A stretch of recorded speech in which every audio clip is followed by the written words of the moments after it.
नमस्कार। कांग्रेस काफी सालों से सेकुलरिज्म की राजनीति करती आ रही है। कांग्रेस मानती है कि सेकुलर शब्द संविधान के लिए सही है और बहुत सारी बार हम देखते हैं, मनमोहन सिंह की कार्यकाल में देखा था कि देश के संविधानों पर सबसे पहले मुसलमानों का अधिकार है। मैं ये नहीं कह रहा हूं कि कांग्रेस एक मुस्लिम पार्टी है और बीजेपी एक हिंदुत्व की पार्टी है, लेकिन हाँ, ये बात जरूर फिक्स है कि भाई कांग्रेस मुसलमानों के वोट बैंक की राजनीति करती है और उन्होंने बीजेपी का नैरेटिव मुसलमानों में एक ऐसे सेट किया है कि ये सिर्फ हिंदुत्व की पार्टी है, हिंदुओं की पार्टी है। लेकिन मेरा मानना ये है एट द पर्सनल लेवल कि हिंदुत्व एक सिर्फ हिंदू या कम्युनिटी के लिए नहीं है। मैं मानता हूँ हिंदुत्व एक रहने का तरीका है। भारत में हमारे रहने की सिविलाइजेशन को उन्होंने हिंदुत्व कहा गया है, क्योंकि हम भले ही हिंदुस्तान में रहते हैं, जिसका मतलब है हिंदुओं का स्थान। अब ऐसा तो नहीं है ना कि जब इस हिंदुस्तान हमारे देश का नाम पड़ा तो उस देश में मुस्लिम नहीं थे, सिख नहीं थे, या फिर और कोई कम्युनिटी जैसे क्रिश्चियन नहीं थे। थे ना, लेकिन हमारे देश में रहने वाले लोगों की जीवन शैली को उन्होंने हिंदुत्व कहा है। और अब कांग्रेस के जो भी राहुल गांधी जी है, वो बहुत सी बार कहते हैं हम जातिगत जनगणना करेंगे, हमें जातिगत जनगणना करनी है। तो मेरा मानना है कि अगर आप जातिगत जनगणना करें ना, तो उस टाइम ऐसा नहीं कि आप हमें सिर्फ हिंदुओं की जातिगत जनगणना करें कि भाई ये हिंदुओं में ये जाट है, ये ओबीसी वाले कम्युनिटी है, ये क्रिश्चियन है, जो भी मतलब हिंदुओं में जो भी जाति आती है उनकी जनगणना करें। आप मुसलमानों की जाति की जनगणना की बात क्यों नहीं करते हैं? क्या हमारे देश में सारे मुस्लिम एक है क्या? क्या हमारे देश में पाए जाने वाले मुस्लिमों में क्या सिया नहीं है? क्या कोई सुन्नी नहीं है? कुछ तो होगा, कुछ तो उनमें कम्युनिटी वाइज डिफरेंस होगा। उनकी बात कभी भी कांग्रेस क्यों नहीं करती है? और दूसरी बात यह कि मुसलमानों को भी कांग्रेस सिर्फ कुछ दे नहीं रही है, क्योंकि अगर कांग्रेस बात ही सेक्युलरिज्म की कर रही है, वो कहती है कि भाई बीजेपी हिंदुओं की पार्टी है, हिंदू लोगों की पार्टी है, मान लिया, तो क्या कांग्रेस सिर्फ क्या मुसलमानों की पार्टी थी क्या? कांग्रेस में ऐसा कौन सा प्रधानमंत्री पहले बना जो आज से पहले मुसलमानों का था? कांग्रेस ने लास्ट बार अपना सीएम भी आपको याद है कि कहां पर उन्होंने मुस्लिम सीएम को कांग्रेस ने बनाया? आपको याद है कि कांग्रेस में जो समाजवादी पार्टी है, उन्होंने अपने परिवार को छोड़कर कोई एक ऐसा बनाया सीएम? बीजेपी में मोदी जी के नेता कोई बड़े, मतलब बीजेपी में जो मोदी जी हैं उनके पापा कोई बड़े पॉलिटिशियन नहीं है, अमित शाह भी कोई बड़े पॉलिटिशियन नहीं है, लेकिन आज वो देश के इतने बड़े लेवल पे पहुंच गई। क्यों? क्योंकि बीजेपी और में हमेशा से ये रहा कि वो मेरिट बेस्ड है कि भाई आप अगर आप अच्छा करोगे तो आप लीडर बन सकते हो। लेकिन कांग्रेस में क्या हुआ, क्या है कभी? कांग्रेस में हमेशा कांग्रेस की पार्टी हमेशा उनकी परिवार की आर बार घूमती रही। कांग्रेस ने अपने परिवार से बाहर किसी को पीएम बनने दिया आज तक? कभी नहीं बनने दी। क्या उनके परिवार के अलावा देश में कोई कांग्रेस में ऐसा कोई स्किल्ड पर्सन नहीं था जो प्रधानमंत्री बन सके? समाजवादी पार्टी एसपी जिन्हें हम जानते हैं, उसमें अखिलेश यादव और उनकी फैमिली के अलावा कोई बना? क्या उनकी पार्टी में कोई ऐसा स्किल्ड पर्सन नहीं था क्या? आज बीजेपी को लोग मानते हैं ये मोदी जी की पार्टी है, लेकिन मेरा ये मानना है कि बीजेपी से निकलकर मोदी जी आए हैं, मोदी जी से निकलकर बीजेपी नहीं गई है।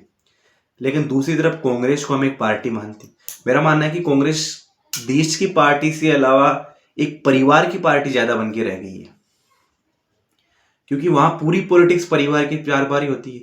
तीन चार लोग हैं वो जो बस उन्हीं को घुमाते रहते हैं कहने के नाम पर। वहां थोड़े दिन पहले इलेक्शन भी हुए थे पार्टी में, लेकिन वो सिर्फ नाम के हुए थे। जिन्हें राहुल गांधी जी, जिन्हें सोनिया गांधी जी, जिन्हें इंदिरा गांधी जी चाहेंगी, इंदिरा गांधी जी नहीं, वो राहुल गांधी जी की बहन है प्रियंका गांधी, वो ही वहां पे चलेगा।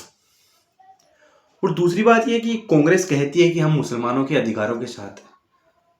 अगर आप मुसलमानों के अधिकारों के साथ हो तो आपके टाइम पर तो राष्ट्रपति भी जो थे ना, एपीजे अब्दुल कलाम, वो भी एनडीए की सरकार ने बनाए थे। आज मुसलमानों में जितने भी पद्मश्री अवार्ड मिले हैं लास्ट 10 सालों में, आप देखिए ना वहां पर कितने लोग मुसलमान हैं। कांग्रेस के टाइम कितने मुसलमानों को पद्मश्री और पद्म भूषण दिया गया था? किसी को याद भी नहीं होगा शायद मेरी ये बात। तो मेरा ये मानना है कि बस पार्टी के सपोर्ट में नहीं है, मैंने जो फैक्ट देखे ना ऑनलाइन वही आपके सामने बताए हैं। अब ये गलत है सही है मैं इस पे नहीं बोलता है, पर्सनल लेवल मेरे को ये बात ठीक लगी कि भाई कांग्रेस भले ही राजनीति कर रही है, लेकिन कम से कम सोच समझ करके ये मुद्दे उठाने चाहिए। आज कांग्रेस का एक नैरेटिव बहुत ही फेमस है कि भाई वोट चोरी हो रही है। मेरा ये मानना है कि वोट इतने बड़े लेवल पे चोरी नहीं हो सकता है। और अगर कांग्रेस को लगता है ना वोट चोरी हो रही है, तो वो एक हलफनामा दे दे। 45 दिन होता है सीसीटीवी फुटेज मांगने के लिए, तो वो सीसीटीवी फुटेज में भी आपको मिल जाएगी। क्योंकि अगर वोट चोरी हुई है ना, तो वो देश के लिए बहुत ही गलत है। क्योंकि वोट चाहे एक चोरी हो चाहे 25 चोरी हो, देश के डेमोक्रेसी के लिए बहुत ही खिलाफ है। तो आई थिंक कांग्रेस को एज ए बीजेपी का मतलब हर चीज के लिए जो भेदभाव है ना, वो नहीं करना चाहिए। और ऐसा भी नहीं समझना चाहिए कि बीजेपी मुसलमानों के खिलाफ है। आप समझिए कि वेस्ट बंगाल में बीजेपी कभी नहीं आई है, और गुजरात में बीजेपी है 30 सालों से। लेकिन आप डिफरेंस करके देखिए कि गुजरात का मुसलमान ज्यादा प्रोस्पेरस है या वेस्ट बंगाल का। गुजरात के मुसलमान का कंट्रीब्यूशन वहां की सिविल सर्विस में ज्यादा है या वेस्ट बंगाल के मुसलमान का। जबकि वेस्ट बंगाल में तो मैं भी गलत हो सकता हूँ, लेकिन 25-30% मुसलमान ही है। तो आप ये देखिए देश में कितना बड़ा डिफरेंस आ रहा है। लोग मतलब जहां कर्नाटका जैसे स्टेट वो जो कांग्रेस के अंडर आते हैं, वहां तो सड़कों पे मुसलमान हिंदुओं को पीटा जाता है, लेकिन फिर भी कोई देश में एक्शन नहीं। आज डीएमके ने अपने ऑफिशियल ट्विटर हैंडल है वहां पे पोस्ट कर दिया कि देश में सनातन खत्म। जिस देश की नींव ही सनातन के नाम पर रखी गई है, उसको आप खत्म कर रहे हो। क्या कभी उनकी तरफ से एक बयान भी ऐसा आया कि भाई देश में मुसलमान खत्म हो गया, देश में सिख खत्म हो गया? नहीं, सिर्फ सनातन पर ही वो लोग फ्रीडम ऑफ स्पीच का इस्तेमाल करते हैं। क्या देश में और धर्म नहीं है क्या? या फिर ऐसा कभी नहीं हो सकता कि सनातन हमेशा गलत हो और बाकी धर्म हमेशा सही? देश में हमेशा रामचरितमानस पे हमला होता है। प्रियंका गांधी जैसे लीडर राम जी की भूमिका को ही नेग्लिजिबल कर देते हैं। डीएमके के ऑफिशियल ट्विटर पर सनातन को खत्म बताया जाता है। यहां तक कि अभी ट्रेंड चेंज हो गया, लेकिन बॉलीवुड की मूवीज में पहले हिंदू धर्म पे मजाक बनाया गया था। ऐसा क्यों? मेरा यह मानना है कि हिंदुओं में थोड़ी सी मतलब इनसिक्योरिटी आपस में ही रहती है कि यार ये ईसाई, ये जाट है, ये ब्राह्मण है। लेकिन जिस देश में अपन रह रहे हैं, जिस देश की क्या बोलते हैं कि नींव ही इस बात पर रखी गई है कि वो सनातन है, आप उसी के ही अस्तित्व को खतरा मानते हैं। आज देश में बाहरी मुद्दों से ज्यादा इंटरनल पॉलिटिक्स ज्यादा हो गई है। देश में भाषा के नाम पर लोग लड़ रहे हैं। देश में बॉर्डर जो स्टेट बॉर्डर है उनके नाम पर लड़ रहे हैं। देश में क्या पहले से समस्या कम है क्या? पोल्यूशन की समस्या है, वाटर की क्राइसिस है, अनएम्प्लॉयमेंट है, लेकिन फिर भी हम ऐसे मुद्दों पे लड़ रहे हैं जहां पर हमें एक होना चाहिए। चाइना में तो जो भी मस्जिद है ना उनको बम लगा के फोड़ा जाता है, तो फिर वहां पर आप सेक्युलर और कम्युनिज्म का इस्तेमाल क्यों नहीं करते हैं? वहां पे किसी की चुप्पी नहीं निकलती है। पाकिस्तान में मुसलमानों के साथ अन्याय होता रहता है, गाजा में हुआ, लेकिन फिर भी वहां आप कहाँ गए थे? तो मेरा यह मानना है कि कांग्रेस अगर ऐसे ही करती रही तो सिर्फ वो मुसलमानों के तुष्टीकरण की राजनीति कर रही है, वो सिर्फ उनके वोट का इस्तेमाल कर रही है। रियल में उनका कोई लेना देना नहीं है इन चीज़ों से। वो सिर्फ उन्हें चाहिए वोट और सत्ता। क्योंकि पहली बार देश के इतिहास में ऐसा हुआ है कि कांग्रेस 15 साल से सत्ता से दूर है, वरना उनकी पार्टी ही हमेशा राजनीति में थी, तो वो उन्हें अब खटक रहा है। और इसीलिए शायद आज कांग्रेस कुछ ऐसे फैसले भी कर लेती है जो आई थिंक देश में जनता के खिलाफ है। क्योंकि भाई आप ऐसे पॉलिटिक्स करके तो नहीं हरा पाओगे बीजेपी को। आपको बीजेपी को हराना तो ट्रू मुद्दों पे चुनाव लड़े ना। आप बोलते हैं बस वोट चोरी हुई है, राहुल गांधी जी ने बोल दिया वोट चोरी हुई है, मुझे नहीं पता, मैंने बोला, मैं शहजादा हूं, आप मानो नहीं। अगर आप बोलोगे जनता क्यों मानेगी भाई? जनता को कन्विंस करो। ऐसा नहीं है कि आप बस बीच में इलेक्शन के बीच में भाग जाओ विदेश में टूर करने के लिए।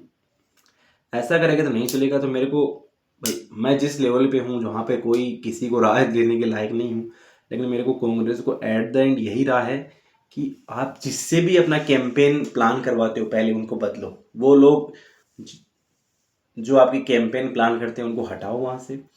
वो जो लोग जो गवर्नमेंट की नीतियों को एनालिसिस करते हैं ना उनको हटाओ वहाँ से, बदलो उनको। क्योंकि आपको बदलने की जरूरत है। क्योंकि भाई 15 साल हो गए यार, आप चुनाव नहीं जीत पा रहे हो, कुछ तो गड़बड़ रही होगी। और ऐसा भी नहीं कि बीजेपी हर मुद्दे पे सही है, कुछ चीजें बीजेपी ने भी गलत की है 15 साल में, करप्शन किया होगा। आप उनको उठाओ, देश की जनता के बीच में उनको रखो। ऐसे आप पानी में कूदने से, इधर से उधर घूमने से कुछ नहीं होगा भाई। पूरी दुनिया घूम रही है आजकल, तो ऐसे नहीं है। वरना यार नैरेटिव की बात ही है ना कि प्रधानमंत्री मोदी जी बिहार में गमछा उठाते हैं तो एक नैरेटिव सेट हो जाता है कि भाई क्या आदमी है। और राहुल गांधी जी तो तालाब में कूद गए, लेकिन तालाब में कूदने से कोई नैरेटिव चेंज होता है कि नहीं। आपको असली मुद्दों की राजनीति भी करनी पड़ेगी, आपको देश के नैरेटिव को भी कंट्रोल करना पड़ेगा, आपको आज के यूथ और जो यूथ से आने वाली पीढ़ियां उनको भी समझना होगा। आपको सब चीज़ बैलेंस करनी पड़ेगी, तभी साइड जाकर आप इलेक्शन जीत सकते हो। इसके अलावा तो आई थिंक मुझे लगता नहीं कि आपके अलावा कोई साधन है। और अगर आप ऐसे ही करते रहे, बदलाव को नकारते रहे, क्योंकि प्रकृति का रूल है बदलाव, तो फिर मुझे नहीं लगता कि कांग्रेस की पार्टी और राहुल गांधी के समय वापस कांग्रेस आ सके। क्योंकि कांग्रेस सिर्फ वेट कर रही है एंटी इनकम्बेंसी का, कि भाई एंटी इनकम्बेंसी आएगी, लोग हमें वोट देंगे, हमें कुछ नहीं करना। भाई एंटी इनकम्बेंसी तो क्या पता ना आए, हैं तो क्या तुम वेट करते रहोगे? 2029 में भी तुम अगर हार गए तो फिर किसको बोलोगे? तो ऐसा नहीं है। और वैसे भी तुम्हारी इस बार 99 सीट है, तो 99 सीट को ऐसे सेलिब्रेट मत करो कि हमने जीत ली है। भाई तुम्हारे 100 में से 99 नहीं, 542 में से 99 सीटें आई हैं, और तुम इस भारत की सबसे बड़ी पॉलिटिकल पार्टी थी। तो वीडियो में यही समाप्त करता हूँ। आज मेरे दोस्त नहीं है तो हम पॉडकास्ट नहीं कर पाए, लेकिन फिर भी जो था, जो मैंने आपको आज सामने रखा। अगर आपको कोई इसमें गलत लगता है तो वीडियो में कमेंट में ज़रूर रखिए। जय हिंद, जय भारत।